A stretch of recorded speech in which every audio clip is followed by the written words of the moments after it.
it's better for you. So a little something different this week. Usually we do our Friday night live Q&As, which are 9:30 Eastern Standard Time, but I was not able to make it on Friday. This is actually Lady LRV's birthday weekend, and I had to reschedule for this Sunday. So I figured out, let's see what Sunday is about. Let's see who's out, and maybe you guys have some aquarium questions because that's what we're here for. Is to help you guys keeping your freshwater aquariums and trying to make it easier for you. Try to take a lot of the work and the hassle out of it, and just try to simplify it. That way, you can actually enjoy keeping an aquarium instead of having the stress or maintenance of aquarium. And we do that by keeping them more natural and let Mother Nature do most of the work. And there's lots of ways to do it. So if I don't know something, we've got some amazing people in the chat that can help us out. But I'm pretty excited right now. Petco, if you guys didn't know, have 125-gallon tanks for sale right now. And I really was not planning on going and getting any, but I couldn't help myself. The price was too good considering what they normally are, and I got them for under 500 bucks. Had to use the credit card to do it, but I did it. I got two 125-gallon tanks from Petco. Super excited about, and the hardest part is figuring out what I'm going to put into them because I want to put so many different things in them. Obviously, if you guys had a 125-gallon, you guys know how hard it would be to choose which way to go with it because there's just so many ways to go. But I've got a couple ideas and I'm excited to do them. But super excited for it. And also got a few videos shot for you guys. I just got to get into editing and put them all together. I'm just showing you guys what's kind of going around in the outside of the barn and inside of the barn just a little bit.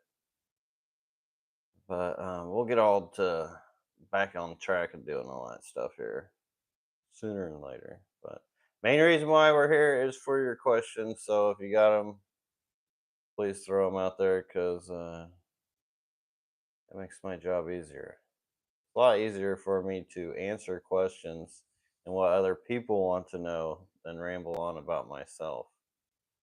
Oh, speaking of which, too, the website it is updated as well. So if you guys have been waiting for something to get back on, has been updated, and it may be there for you. But hello, everybody in the chat. Glad to see you all coming in here. Appreciate y'all joining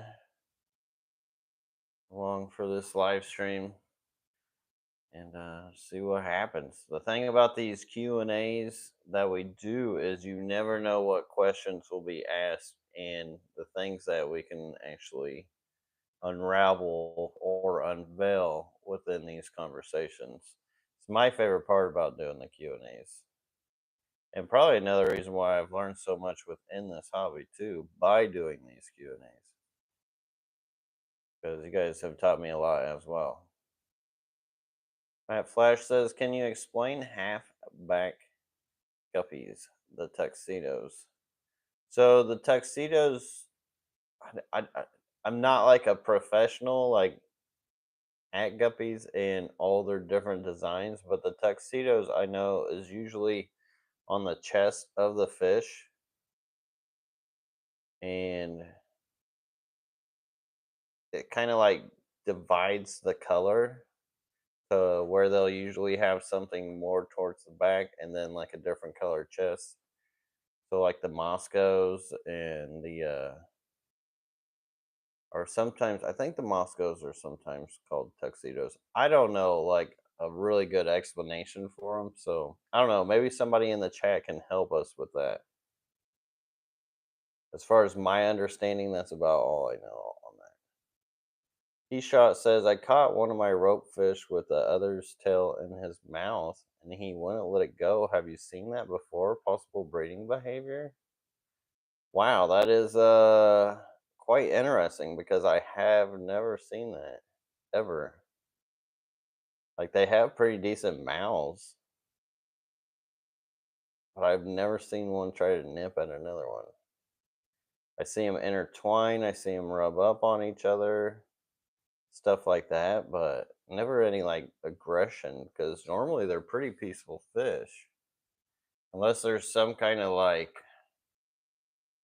sex ratio, or maybe he just annoyed one, or he's just mean. I don't know. Anybody else have that happen? Because I've kept rope fish for I don't even know how many years now, and I've never seen that happen. That's really weird. Do, do, do, do, do.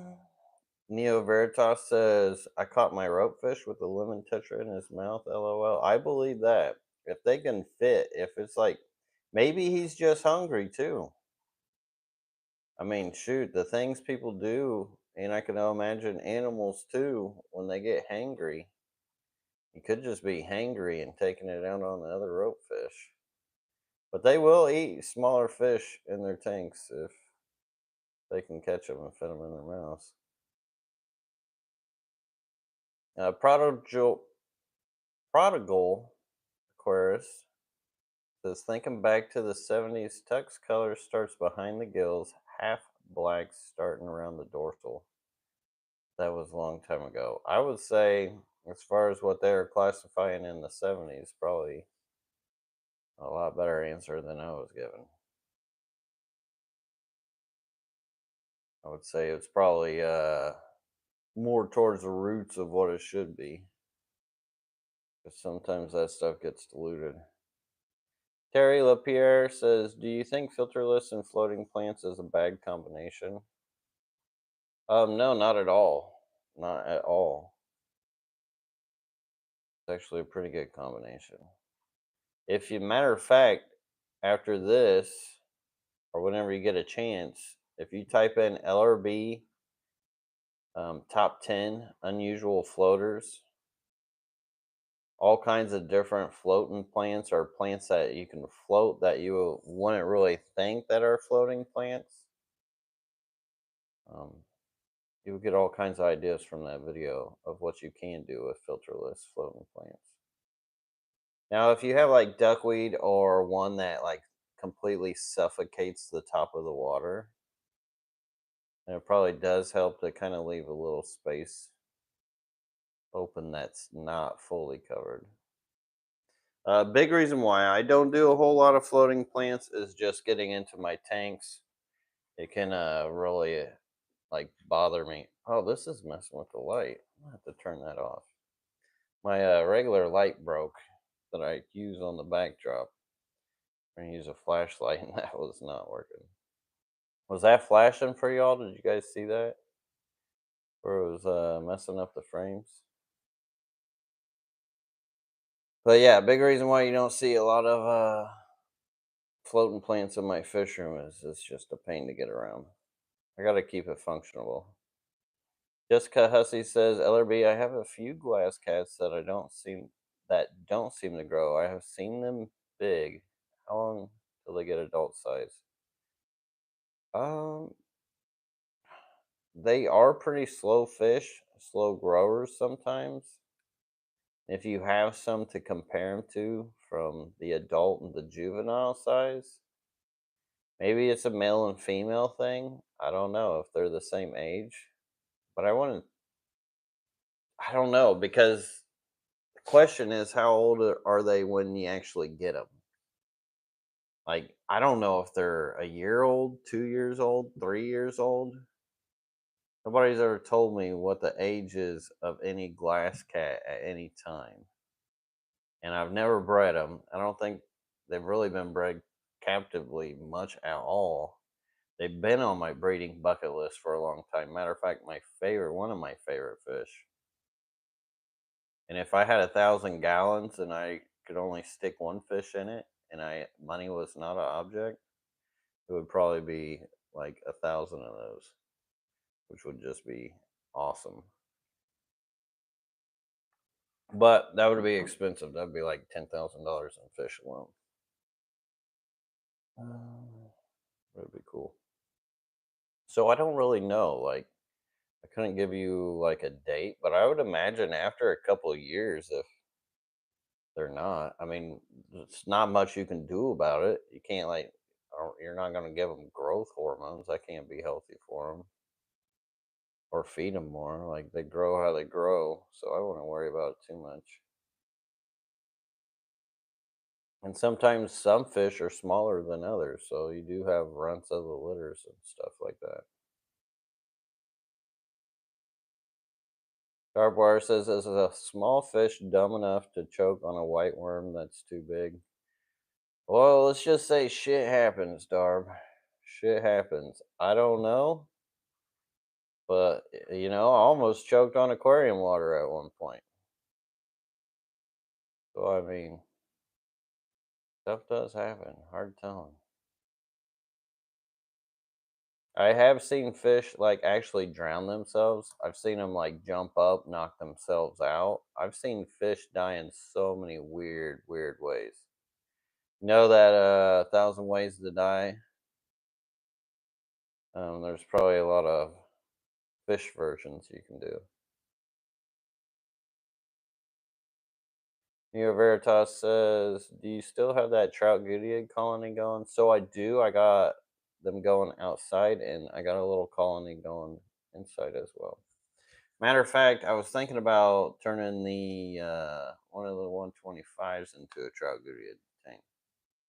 But yeah, I was leaning towards the Synodonis lucipennis and the trout Goodyears to kind of take out the whole purpose of why I got them, because I was going to use one as a catch all because I've got a bunch of like random fish, like community fish and stuff that I would just love to put together and free up and open up some tanks. And Jessica Hussey, thank you so much for the support and the $5 super chat. Really, really appreciate that. Says I have had them 2 years and they are 2 inches. That's small. That's really small, considering what you usually find them at in the fish store. They're at least usually about almost 3 inches. Pretty long fish. That's wild. That's real wild. They sound adorable. Always love miniature sized fish, but that's really interesting. Hmm. Hmm. Dun, dun, dun, dun, dun. I am at the bottom of the chat, so you got a question, that's where I'm at. Man, I remember the old days. I used to not even be able to keep up with these live streams. Now it's just crazy. Which I guess it's more intimate for you guys. Get your guys' questions in. Mario says, got a shipment delay. You'll be alright, bro. Those things are shipped good. Good to see you, dear son. Hope you're doing well. All you guys coming in. Yeah, Dumb Ways to Die Fish Edition, right? I'd be giving away too many good ideas sometimes. I can't keep up and do them all, so might as well.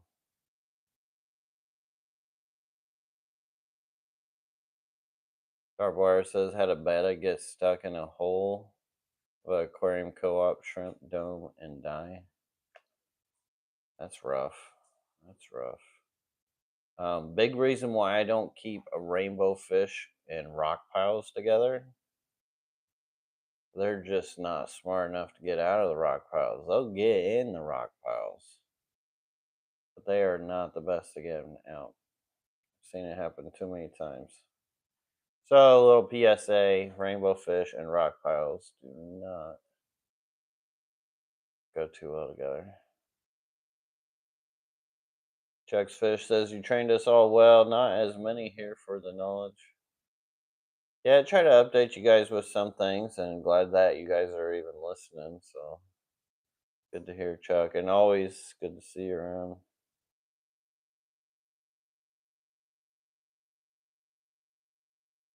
Joseph B. Jr. says, any tips for breeding Gardneri? They have colony bred before and trying intentionally for a few weeks with little success. Expect it's water 500 TDS out of the tap. Yeah, normally they will colony breed for you, and yeah, whenever you try to do it, it always makes it tougher for some reason. I don't know why, but that's just how it goes. And the hardness out of the tap at 500 is pretty hard for the eggs and can make it hard for them to hatch out and or just to fertilize. So, I would recommend just trying to cut that water with some distilled or some RO or something, rainwater, whatever you can get, and try to lower it. About the only way to lower it, too. You can try acidic things, but that acidity still will only do so much.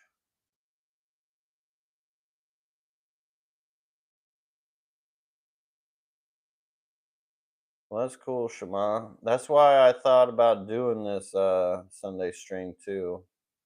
Just the offer the opportunity to catch a live. It's not on a Friday because I know not everybody can catch the Fridays. And I do plan on doing more lives here in the future. Once I get rolling back into like the whole social media thing, just had to kind of take a social media break.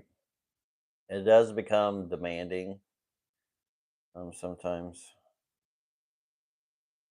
It wasn't so bad when I could just focus on just YouTube. Seems like I got to reach everywhere just because I would say the industry of the hobby as far as like sales and stuff and keeping food and my bills paid has not been as easy.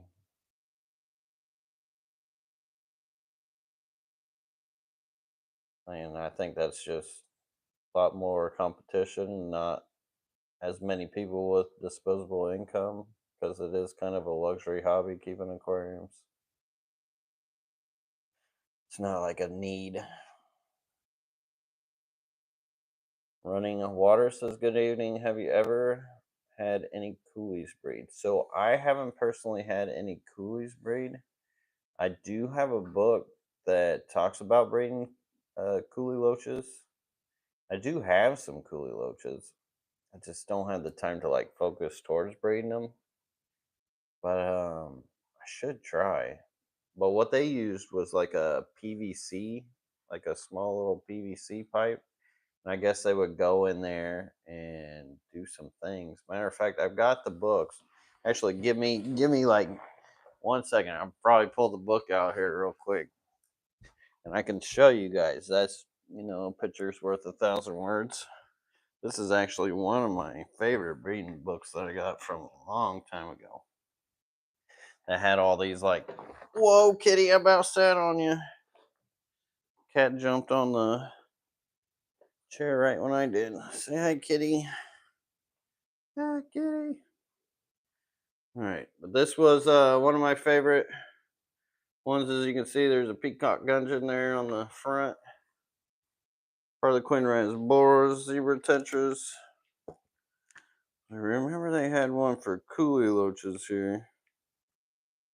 Oh, actually, Gardneri's in here too.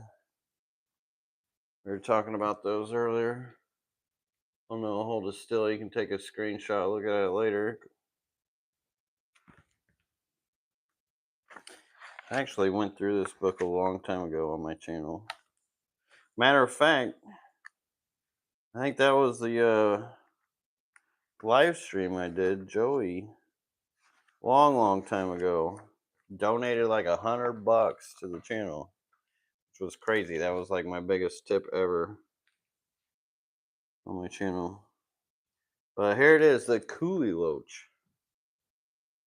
Probably hard to read the words, but it's in here. You can see the setup. They got some floating plants. They got the rock. They got the tubes. You could probably just do rock piles if you don't like the tubes.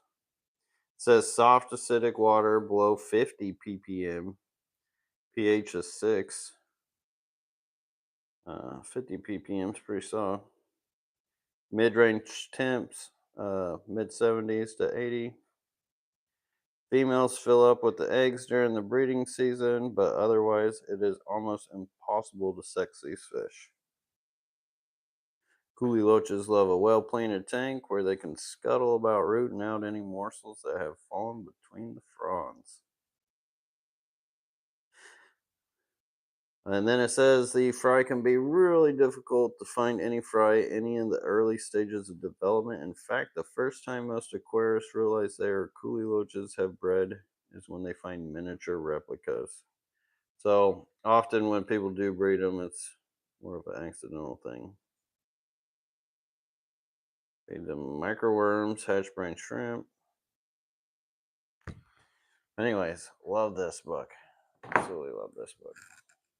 I've actually used this book a lot. You can see here where it's kind of bent up.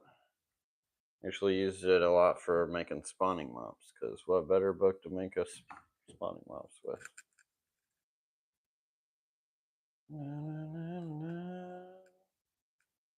But who knows? One day I might put mine together in the right setup and hope I get some accidental ones bred. I don't know. Coolie loaches ain't been a real focus of mine though, because it is more of a fish that you can get at the store. Terry LaPierre says, anybody in your local club doing 3D printing for the hobby? I'm sure there is. There's got to be. I don't think they like bring anything in, but I'm always hearing about people picking up 3D printers to print stuff. So I don't know. I don't know. Why do you ask? Curious. There is a lot of opportunity within it from what I've seen for people to do. Seeing people coming up with all kinds of new neat stuff to put in tanks and make.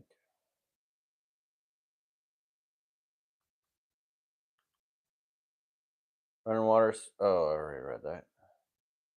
Your son says, curious when you think I can get tubs out of doors. Jeff, you have stuff out of doors in Wisconsin, right? Depends on what you're keeping. I don't think it's quite ready for Wisconsin. It's not even ready for Florida yet. I'm still iffy on putting anything outside in the outdoor tubs. Even my colder fish yet. Just because, I don't know. There's always that, like, oh man, cold spells coming through right before. I may even wait till March, like later March, before I even put anything out there. Because I hate getting caught by like a surprise cold front that would do harm. Matt Flash says, have you ever kept black emperor tetras? Do you have any fun tips? Things. So I have kept them. I have community bred them. Actually, pretty easy community breeder. Get a floating plant.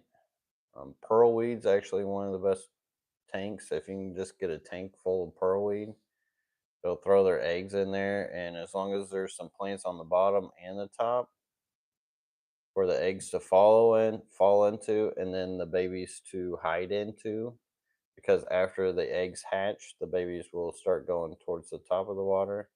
That's when they get into the floating plants, and you'll have a lot more success at community breeding. And but very fun fish to watch and breed, especially when they're like, courting and doing their thing.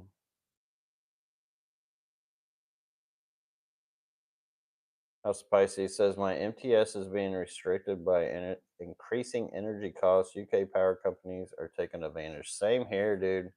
Same here, big time in America. I think all over. And it's a bit ridiculous because you think about it, we had all these alternative energy sources, solar, whatnot, blah, blah, blah. And, you know, nobody's saving money on energy. I don't know when there's been a drop in energy for a long, long time, and they know they can get away with it. Like they probably even have 0 point energy at this point,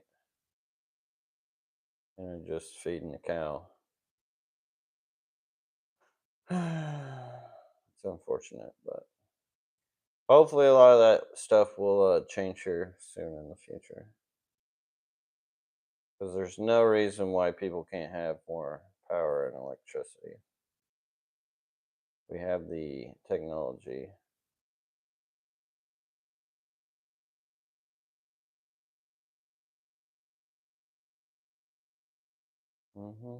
Empire of Dirt Aquatics, Jeff Kane says, I had Radicentris ornatus rainbows outside last summer until we started getting 30 degrees overnight temps. Yeah, those rads, I didn't think they were that cold tolerant. I know there is some rainbow fish that actually can tolerate some cold weather for a little while, but they can't do the extremes. Tim Smith says, hello from west coast of Canada. I have no filter, heavy planted 30-gallon. We have very soft water, not sure the TDS, but is low. Can I put cherry shrimp in without adding supplements? I don't think it would be that great for the shrimp because they do need that mineralization for their molts and stuff. The acidity could be bothersome to them. It's a gamble. Sometimes they do okay in more softer acidic waters. Sometimes they don't.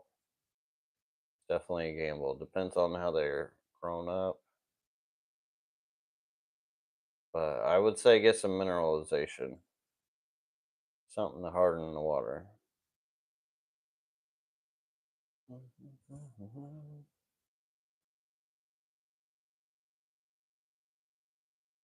Yeah, no problem, Joseph. Sorry you got to get the RO water out, but at least you have it. Not everybody has that luxury. So be thankful. I wish I had it. My well water is just, I wish it was better. Matter of fact, I was filling up one of those 125s today, and I'm just like, man, where is the clarity? It does not look like the healthiest water. But I mean, the fish don't mind it. It's just mostly has a lot to do with the iron in it.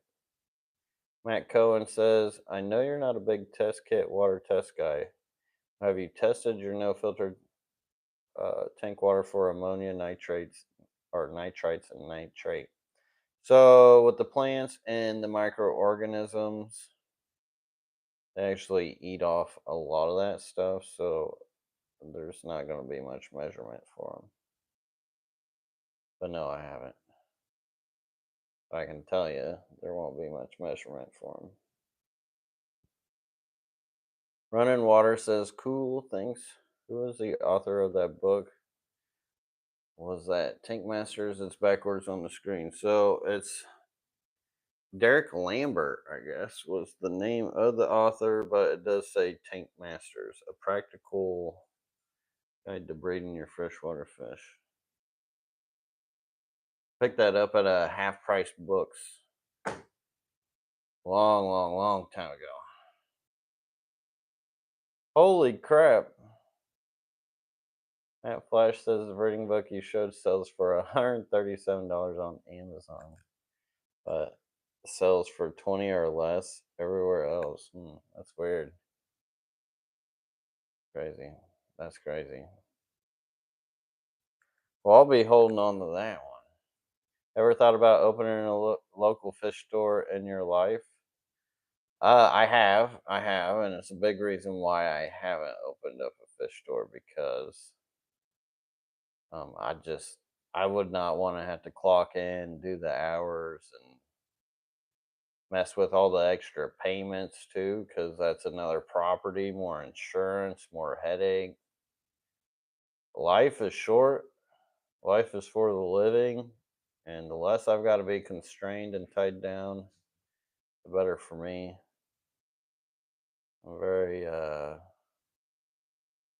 mindful about my freedoms and being able to do what I want to do throughout the day. Because that's what allows me to flow through what I should be doing. Let me say it that way, because honestly, reason why we do half of what we do, we don't even realize, but there's always usually a reason for it. And it's really funny how life works out, because I would have never thought I would even be doing this if it wasn't for social media. Although I needed a break from it, and it does like take a lot of time, energy, practice, and all that stuff. Like I wouldn't be here without it. I would have had to gone that route if I wanted to do something like this. I think it would be cool to have a space to like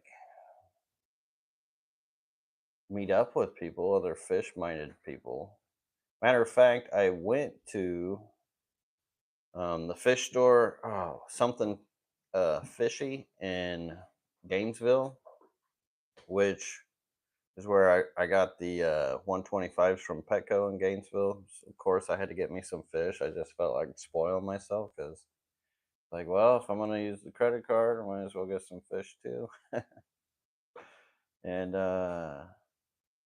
we did talk about doing like maybe a meetup or something there. I think that would be cool to do. Maybe bring some posters, talk to some of you guys. Maybe I'll be able to do some more of that here in the future.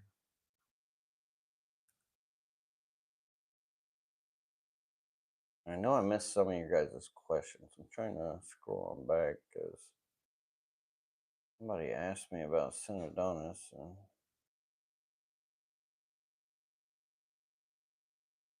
I completely lost where it was.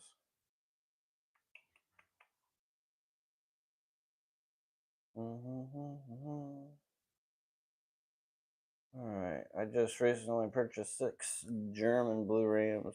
Although they all paired and now have eggs, I just have to get some microcultures going. That is awesome, Randy. Congrats, man. From all to pair out. I have a lot of mouths to feed. Jody P, it was Jody who was asking. Which she was the last person to get Synodontis off me. Says, do you happen to remember roughly how old those Synodontis I got from you from Aquashella were? I forgot to ask you. And then I finally just remembered too. So I would say they're between 6 months and a year, probably more towards a year. They're still pretty young.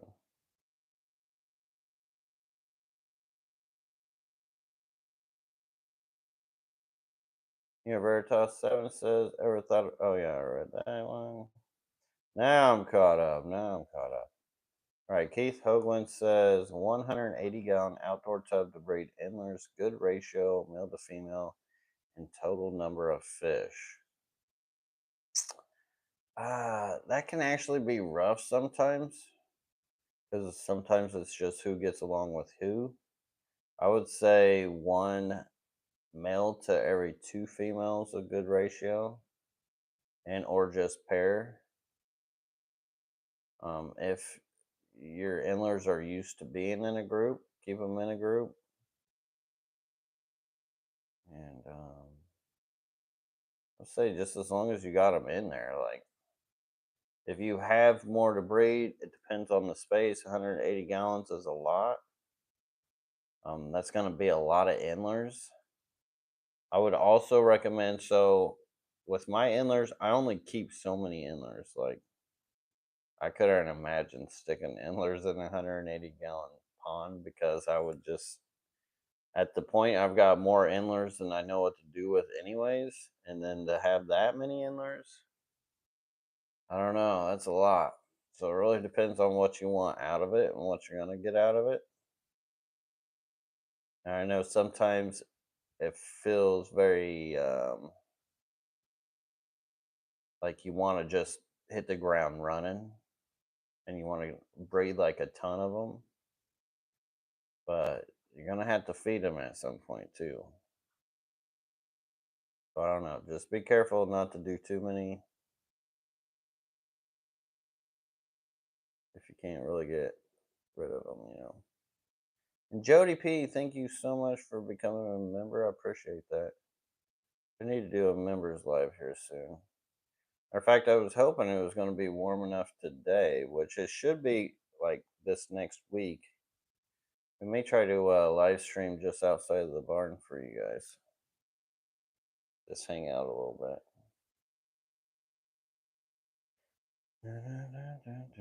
Queen Blood of Ghosting says, "Do you use RODI and have a ICP test?" I don't know what an ICP test is. Um, I used to use RODI. I don't anymore. Like when I had harder water. I would have an RODI system if I could afford it and put one in. So for sure, just to give me the option.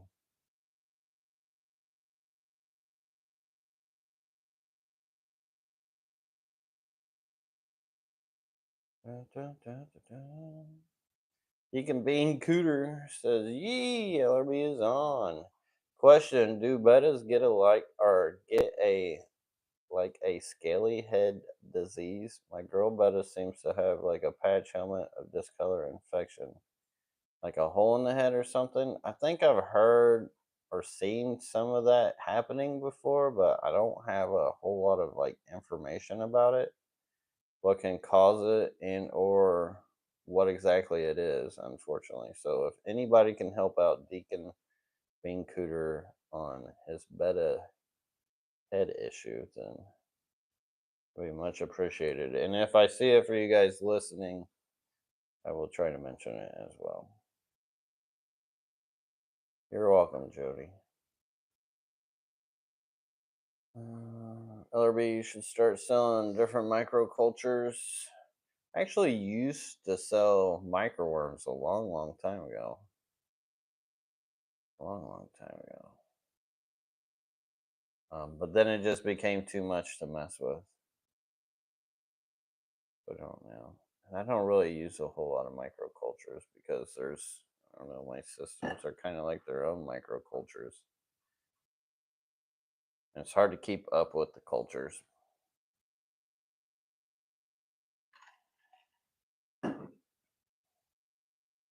Deacon Bean Cooter says, any freshwater eel I can put with my single betta in a 10-gallon. Had to be a small eel. 10-gallon, I don't know about that. 10-gallon and an eel doesn't even sound like. Unless it's a coolie loach. I think coolie loaches, it would be kind of a gamble, but I think you could get away with it if there's enough rock piles and places for the coolie loach to go to not get pestered on. But more than likely, you're not going to see that coolie loach much.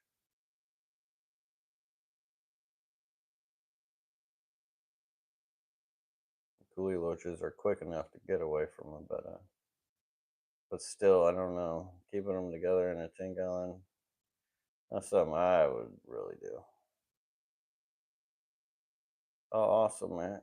Glad you got that. $10, pretty good price for that book, too. Jody P says, I'm starting my first outdoor ponds this year. What's everyone's favorite fish for outdoor tubs? So, my favorite is the ones that I won't have to bring in for the winter. So, everybody's place is different. But shoot, when you start keeping fish outside, it will get addicting.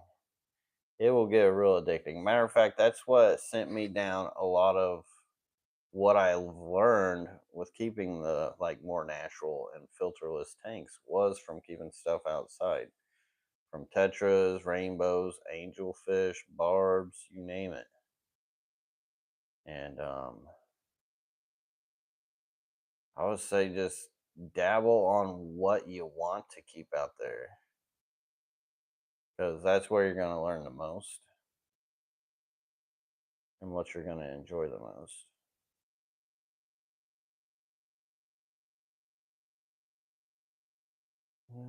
Spring is sprung. It is getting there. It is really getting there.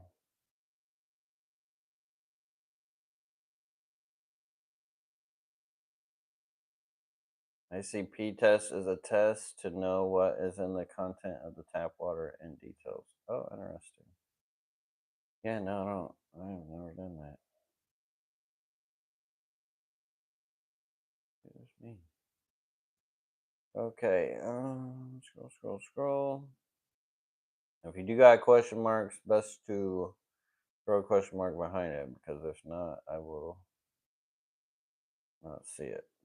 Wandering Spirit says, I have a pair of blue Gularis. I plan on trying to start breeding tomorrow in a bare bottom 20 gallon with acrylic mops on the ground. Any advice? The male was so aggressive, I had to separate the pair. So that actually happens quite often where either the male or female may get aggressive towards the other. They kind of get tired of each other. And you'll separate them for a little while and then you put them back and then they just usually breed like crazy like that. I have learned as time goes by and you do break and separate them up, they do start being nicer to each other, getting along better as time goes by. You know, they get more older, they get more mature. But just make sure you watch the water, and that way it's not like too sterile for them of an environment, and that like rotten food doesn't sit in it. And don't let the food, if you're trying to like target breed them with the bare bottom and the acrylic mops, almost best to just set them in there first 3 days, the first day or two, you're probably going to be able to collect the eggs, then maybe put them back in their own separate and or in a community tank. But I wouldn't keep them in just a bare bottom for too long because it can stress them out and cause issues. Garbwire says, ever breed black Moscow guppies? Is there a strategy to get the black with color highlights? So I have bred the black Moscow guppies, but I always tried to breed the color highlights out, which is the same way as you can breed them in. And that's just really choosing which ones to mash together as far as females and males, and or just working that out of the colony. So pretty much culling and taking out the ones that you don't want in that genetic line. And Thomas G, my guy, thank you so much, Thomas, for the $5.55 super chat with the 555. My dude, appreciate you. Appreciate you. And always good to see you around, buddy.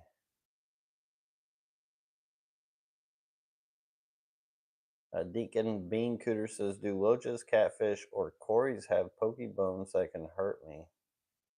They can go with bettas, but I'm worried about getting stuck with a sharp bone, lol. So, cory cats, I don't know. Sometimes it depends on how sensitive you are, too.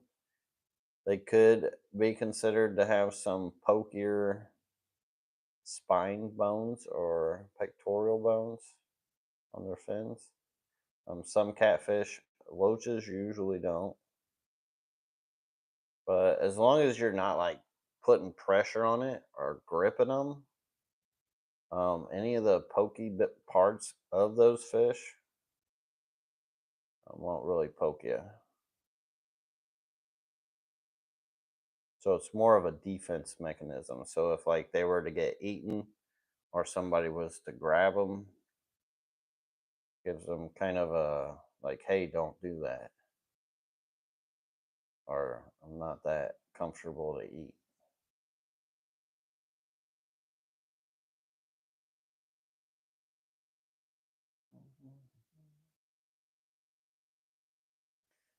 The 186 element says no Friday stream. I'm running late today. Replay crew for the morning. So yeah, not this Friday. It is actually Lady LRB's weekend birthday, so did not make the Friday live stream, and decided we should try to do something today. See if maybe we could get some new people in, and give it a shot. But we'll continue to do the Friday night live streams. Just doing it a little different this week. Then, like many people, can't always make the Friday nights, and haven't done a live off the Friday nights for a while, which I need to do more often. Wolf Toast says, "Did you hear Bioaquatic shut down shop?" I did. Matter of fact, I went down to his place in Sarasota, and I've actually got some of his tanks in my backyard. Really cool guy. He's got a plan for the future of what he wants to do and an ideal of it, and I think that's what he wants to do. So, what are you gonna do? It is kind of sad to see him get out of it because he was breeding all kinds of crazy stuff and coming up with crazy ways to do it. Um, but that's how it goes sometimes. Like, it's not always promised that these people will keep breeding and doing their thing. That's how certain lines and fish just disappear out of the hobby, unfortunately.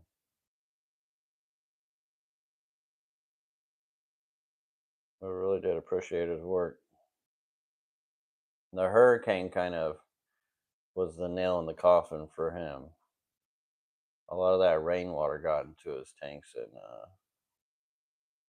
it wasn't good. And you know, there's there's a lot of heartbreak in it when you're keeping like so many fish, and they don't just become like money makers, or like these are just like making money off fish. Like, they become your babies, and you get attached to these fish. And when devastating things like that happen, tragic things like that happen, it's not easy to just jump right back into it. Rita Taylor says pygmy cories with CODs. I'm guessing you mean CPDs. Yes or no? And if that is CPDs that you meant, definitely yes.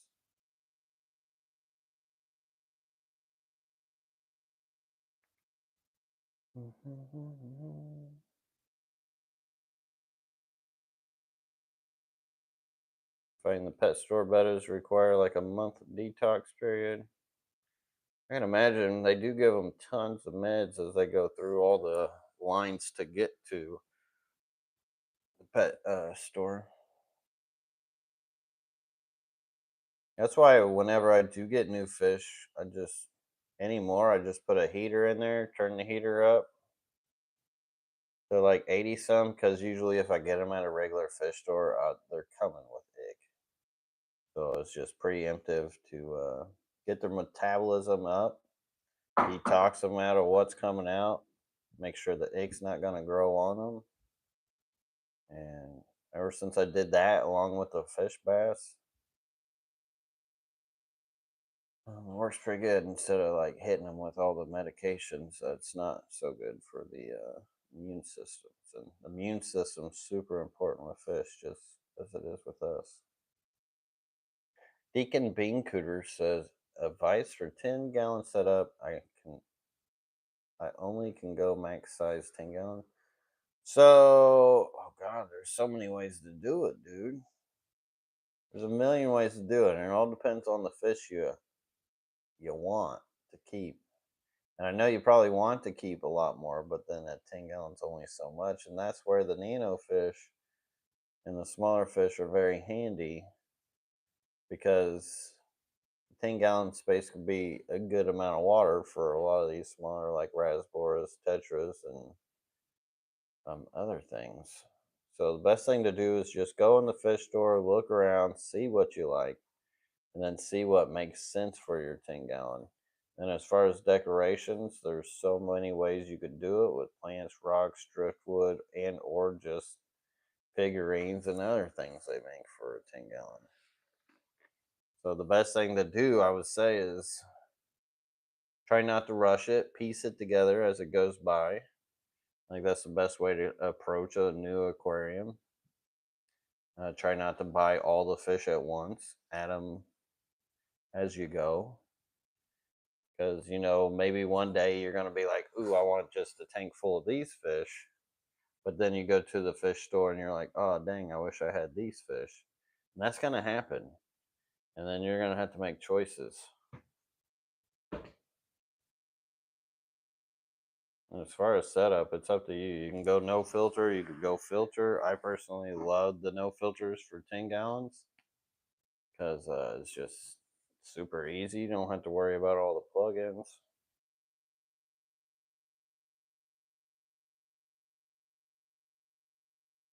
And Bean Cooter says, are cichlids good for a 10-gallon? Any particular breed of cichlids?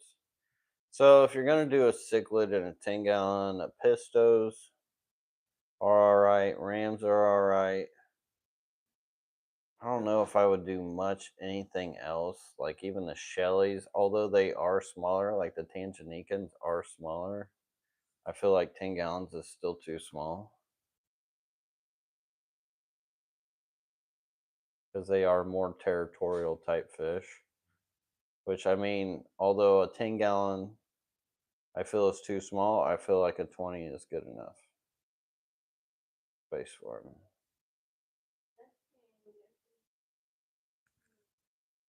Jeff, thank you, Jeff. 20 new members. Holy cow! I appreciate that, Jeff. That is awesome of you.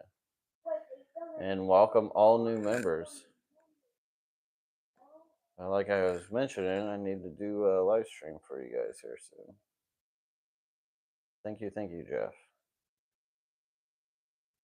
Monica WG as well. Thank you so much for the $5 super chat and the support. You guys absolutely awesome and helpful right now. Tips for scud culture. Receiving mine this Wednesday. I have a seasoned empty tank with a sponge filter, a little bit of moss and sand currently. So they will end up eating that moss down. When I used to have a scud tank and shrimp and fry, I used to grow shrimp, fry, and scuds in a tank that I would actually throw table scraps in. And the type of like organic table scraps, like leaves, salad leaves, and broccolis, and I think I even put like tomatoes and orange peels and stuff in there. But they love to eat vegetation, especially as it's decaying.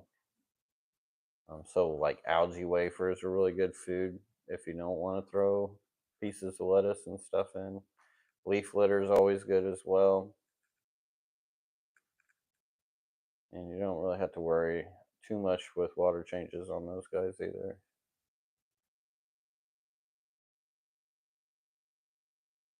But thank you guys so much for the support. Keith Hoagland says, are endlers on your website listed as pairs, males, or females? So they are listed as pairs. Aquarium Fantasy, they're doing good. Good to see you in here, Henry. They're still doing good. I ain't got to worry about them. They're like super healthy, and I don't have a backdrop on them, so I can see when I feed them.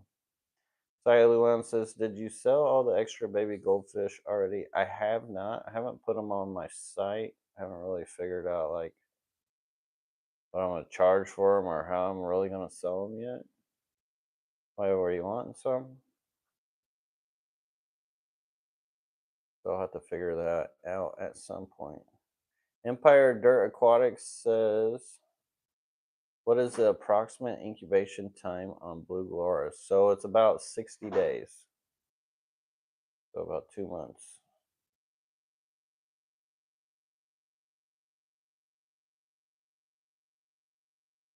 Yeah, that work remodel fish room kept me busy since August. I believe that. I know that lifestyle for sure. All right, scrolling.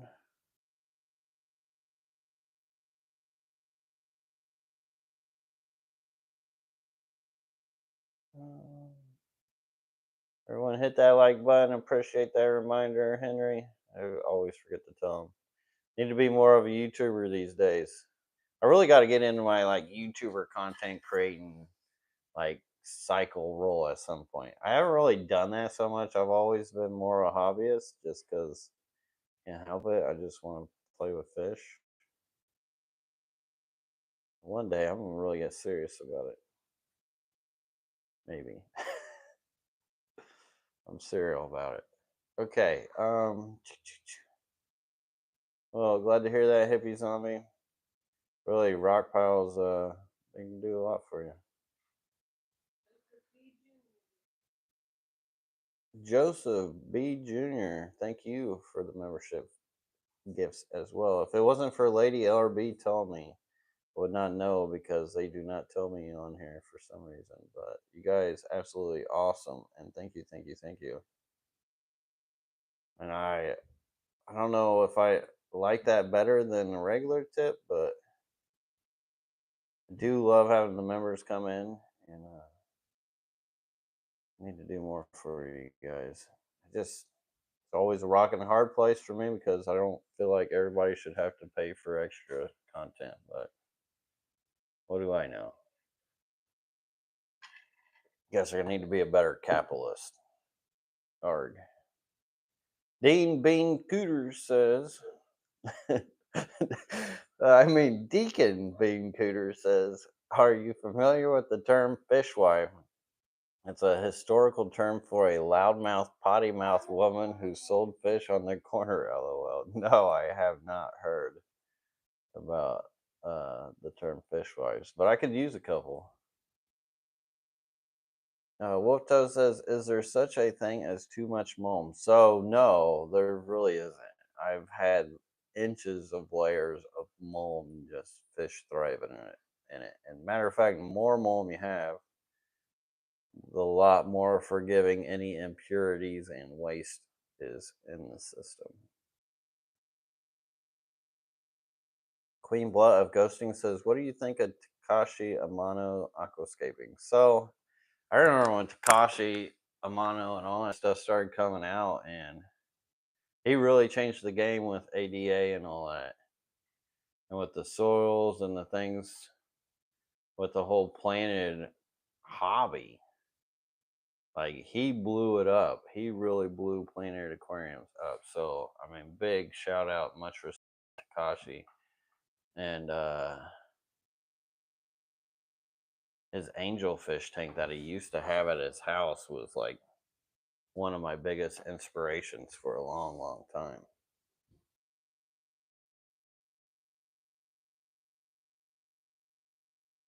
A really cool guy.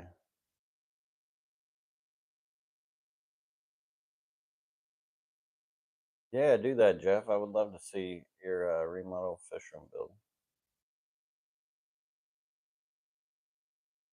And yeah, Lady LRB's doing awesome with all these plants around here. Should see the ones in the barn. I have to show them to you guys here soon. At some point. So much to show you guys. Now that we're shaking off the cold, coming out of hibernation, there's a lot that has grown in the meantime to show you guys.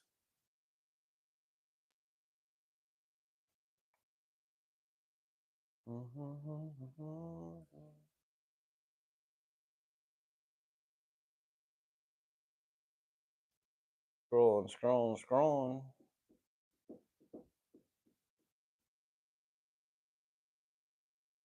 Deacon Bean Cooter says, "Is mulm the stuff that kind of sits on top of the sand?" It is. That is the mulm, which is pretty much like new dirt in development. And probably, I don't know. Oh, thanks, buddy. Bye.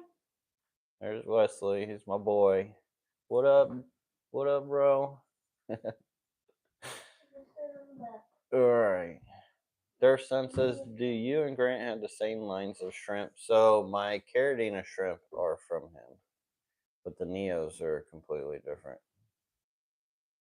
David Mendoza says, "With Caradinas, do you worry about pH or do you your normal TDS only? What TDS for Caradinas?" So mostly TDS is what I go for shrimp. Um, the pH and the TDS will kind of correlate as far as being in the same levels of things. So the TDS I go for Caradinas is usually between 160 and 180.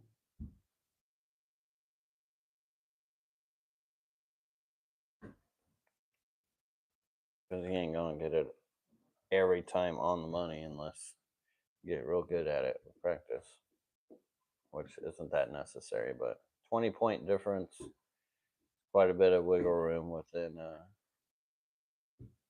water hardness. So essentially, the reason for it is the molting of the Caridina shrimp require a slightly more acidic water. If the water is too hard, it can make that molt, which the molting is them shedding their skin.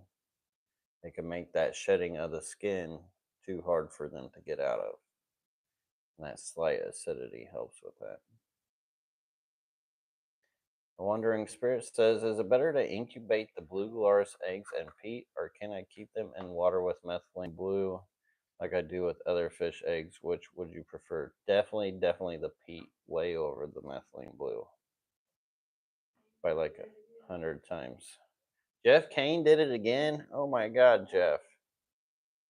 You're the man. Jeff is the man. Look at that. See Wesley's eyes? He said, again? Yeah. But thank you, Jeff. Really appreciate that. Much love.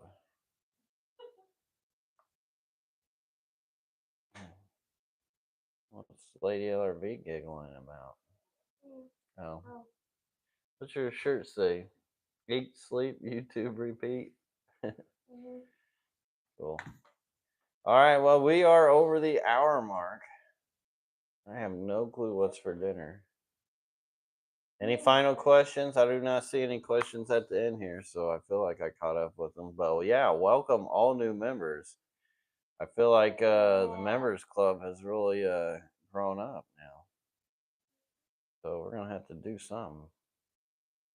We'll figure it out, but I appreciate you guys joining so much, and hopefully help some of you guys. And till next time, everybody, peace. Have a great one. Dun, dun, dun, dun, dun, dun, dun, dun, dun, dun.